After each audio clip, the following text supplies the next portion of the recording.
Hello and welcome to this edition of FYI Weekly, your official source for City of Greensboro news and information. The 2026 Everyday Champions of Civil Rights Award will be presented to Greensboro residents James Hairston, Dina Hayes Green, the late Tiffany Rudd, the late Janet Ward Black, and Justin Washington. This award is presented by the city's Human Rights Commission. The commission first presented the honor in 2023 to Greensboro residents who have gone above and beyond to champion human rights and social justice. James Hairston is an assistant professor in the Department of Leadership Studies and Adult Education at North Carolina A&T State University. Dina Hayes Green co-founded Black Wall Street LLC in 2023 to empower urban communities through strategic planning, development, and community organizing. Tiffany Rudd led a life of influence and encouragement as a certified life coach and CEO of Made to Rise Incorporated before her passing in June 2025. Janet Ward Black built one of North Carolina's largest woman-owned law firms and dedicated her life to advancing justice and service. Last but not least, through his work with Just One, Justin Washington organizes and sponsors events designed to bring neighbors together, provide positive experiences, and encourage families to broaden their horizons. Winners are nominated through a citywide process and selected by the MLK Breakfast Planning Committee. The honorees will be recognized on Monday, January 19th at the annual Martin Luther King Jr. Memorial Breakfast held at the Sheraton Greensboro Hotel. This year's group raises the number of Everyday Champions honorees to 15. Creative Greensboro welcomes Karina Graves to the Greensboro Residency for Original Works, or GROW, program. Graves is the first artist in residence for the 2026 season from Tuesday, January 20th through Monday, March 30th. During the 10-week residency, Graves will explore narratives from African American neighborhoods and traditions using resources from the Greensboro History Museum and local libraries, in addition to interviewing community members. From this research, Graves will create a series of tapestries that visually translate these stories into accessible and relatable forms. These works will function as both artwork and storytelling tools, carrying forward narratives central to Greensboro's cultural memory. Each Thursday and Friday during the residency, Graves invites the public to learn more about the stories that inspire each piece and to participate in the creative process. Activities such as material swaps, knitting circles, writing sessions, and collaborative collage making will offer opportunities for the community to reflect on their own histories while expressing and preserving their stories through fiber-based practices. Karina Kidd Graves is a multidisciplinary artist from North Carolina whose practice spans public art, sculpture, and textiles. With a master's in fine arts and sculpture from East Carolina University and a bachelor's in fine arts from UNC Greensboro, Karina's work explores African American folklore, symbolism, and community narratives. The GROW residency space is located next to the Davie Street entrance of the Greensboro Cultural Center, located at 200 North Davie Street. To learn more about the residency, visit the city's website. The city's Office of Code Compliance invites the public to gain a better understanding of their work by attending the Next Code Academy class. This program is designed to educate residents about the vital role code compliance and zoning inspectors play in keeping neighborhoods safe and visually appealing. Mark your calendar and plan to attend the class on Monday, February 9th at 5:30 p.m. at the Smith Active Adult Center, located at 2401 Fairview Street. Code compliance inspectors will provide an overview of the city's housing and nuisance codes, explaining what they look for and how they address violations. Topics include nuisances, housing standards, zoning regulations, front yard parking, and illegal dumping. For more information and to sign up for Code Academy, contact Code Compliance Operations Manager Jared LaRue at 336-451-0198 or visit the city's website. One way to stay informed about decisions that impact you and our city is by attending or tuning in to City Council meetings at 5:30 p.m. on the first and third Tuesday of the month. The fourth Tuesday is reserved for a meeting as needed. These City Council meetings take place in the Katie Dorset Council Chamber on Level 2 of the Melvin Municipal Office Building located at 300 West Washington Street. The public is allowed in person, but only in a limited capacity. Those who choose not to be in the building can participate virtually. The Greensboro City Council meetings are broadcast right here on GTN. The meetings are also streamed live on the city's website and on Cablecast. To review the council meeting schedule and agendas, please visit the city's website. Protecting our rivers and streams from pollution and litter is an ongoing battle, inspiring one group to advocate for better water quality in the Cape Fear River Basin. Coming up after the break, we'll introduce you to the Deep River River Keepers and the important work they do. Stay with us.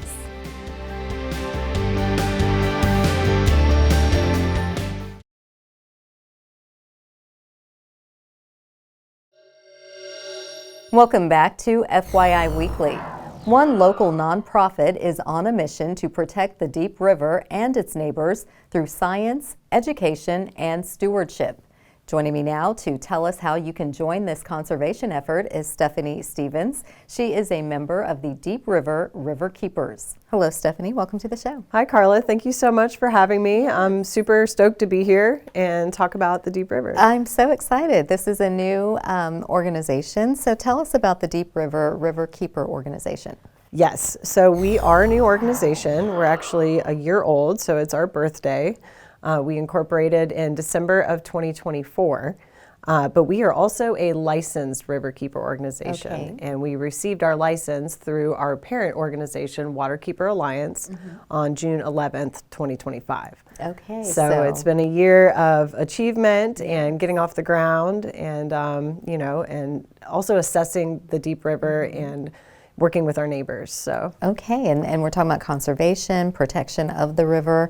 Give us an overview of the programs and the projects that you've identified in this first year. absolutely, we have a lot of really exciting things going on. We do have a board, so our organization runs with a board of about 11 or 12 members, and then myself as the employee. Okay. And so we are fortunate to have really talented, well-educated, diverse, experienced people on our board. We've got doctors, medical doctors. We have Dr. Patricia Gray. She is our chairperson and executive director, and she has a history in bioacoustics and science research. Dr. Aaron Allen, he is the director of the Environment and Sustainability Program at University of North Carolina, Greensboro, and I'm a double alumni from there, so we are associated and affiliated with UNCG. And, just people that they know quite a bit and have helped us to get off the ground with well-rounded programs for a riverkeeper organization. So we are focusing right now on PFAS sampling, so the forever chemical.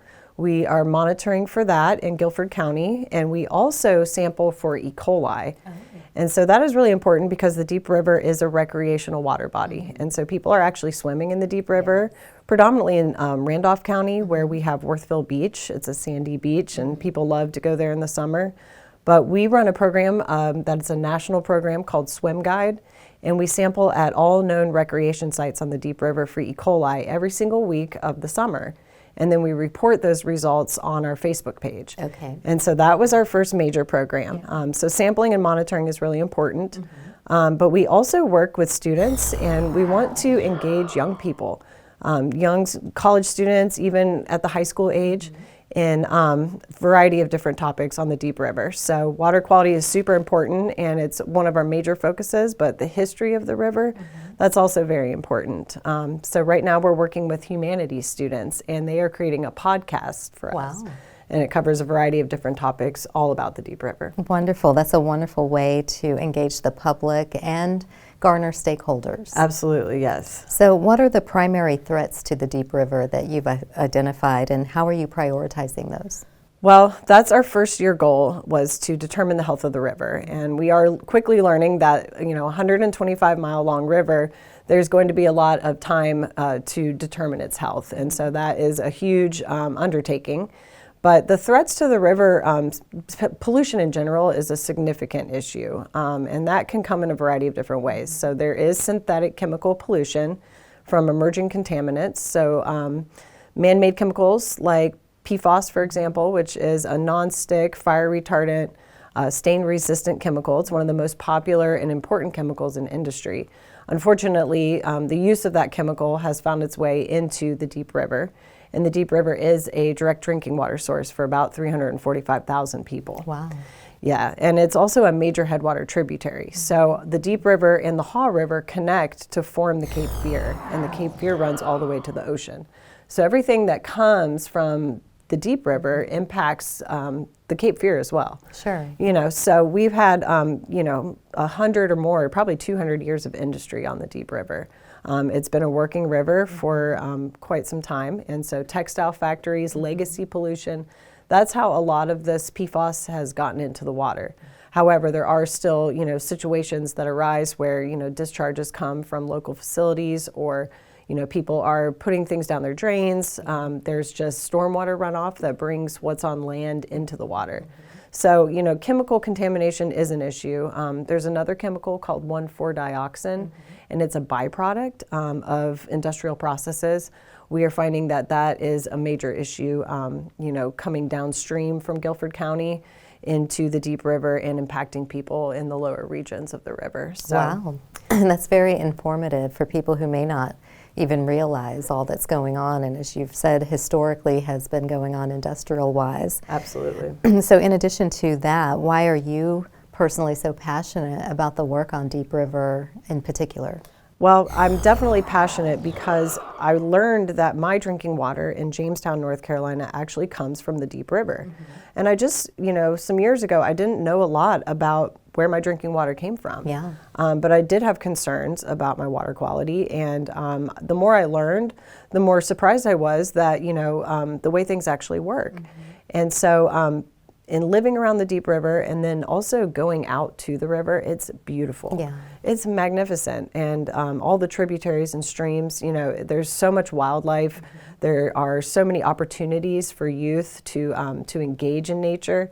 And it concerns me that we can't find the river sometimes. Sometimes you just drive over a bridge and it tells you, Yes. And we've sort of built all around it. But it has been there for 220 million years. Wow. The Deep River. So it's an amazing water source. But again, it is my drinking water source. And so that is why I'm so passionate about it. Well, thank you, Stephanie, for taking time to stop by and tell us about your organization, Deep River River Keepers. Do come back and give us updates on your progress. Okay, thank you so much. Thank you. Coming up after the break, we'll showcase our department spotlight, but first, prepare to mark your calendars for the places to go and things to do on the town. I'm Dave, and here's some special events happening this week on the town. Little Polly's Playroom and Boutique hosts Little Pastry People January 24th and January 31st. This creative culinary class for kids teaches fun decorating techniques, explores creativity through colors, and builds confidence while having fun in the kitchen. Learn more about this program for children ages 5 through 12 at littlepollysplay.com. Join Greensboro Symphony Orchestra Concertmaster Marjorie Bagley for an evening of romantic masterworks January 24th at the Tanger Center. Experience the joyous energy of Brahms' Academic Festival Overture, the serene beauty of Vaughan Williams' The Lark Ascending, and the sweeping passion of Rachmaninoff's Symphony No. 2. Find tickets and information online at tangercenter.com. If you're a teacher or know someone who is, check out the Bored Teachers Is It Friday Yet comedy tour at the Carolina Theater, January 25th. Bored Teachers is the #1 voice of teacher humor, with more than 1 billion views, 10 million followers, and the top teacher comedy podcast on the planet. Learn more and get tickets at carolinatheater.com. The Early College at Guilford's robotics team presents a live demonstration of their robots' abilities January 25th at the Central Library. Children and guests can interact with the robots and learn how they work. See how creativity, engineering, and teamwork come together to build innovative solutions. Learn more at greensborolibrary.org. Stay tuned to FYI Weekly for more happenings on the town.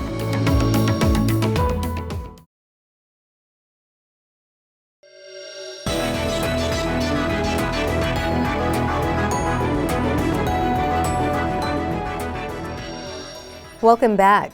The City of Greensboro has more than 20 departments and several divisions committed to serving you, our residents, and visitors. Let's go behind the scenes in our department spotlight.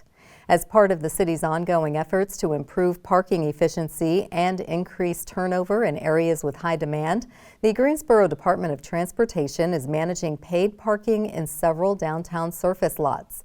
This change follows recommendations from the 2024 Downtown Parking Plan. The rates apply to the paved lots at Elm Green, Elm McGee, and Elm MLK, in addition to the gravel lot located on South Elm. The parking rate in the South Elm gravel lot is $3 per day. All paved city surface lots cost $2 per hour. In some instances, that's an increase of 50 cents. Payment in all surface lots will be required Monday through Friday from 8 a.m. to 6 p.m. and must be made through the Park mobile app or by phone as the city begins to transition away from coin-operated parking meters. Parking in these lots will continue to be free after 6 p.m. and on the weekends. Parking enforcement teams are patrolling the new paid lots, starting with educating violators prior to these new regulations being enforced. To request monthly parking in any of these lots, please contact the Parking Operations Office at 336-373-4786. Coming up after the break is our Way to Go GSO shout out. Stay with us.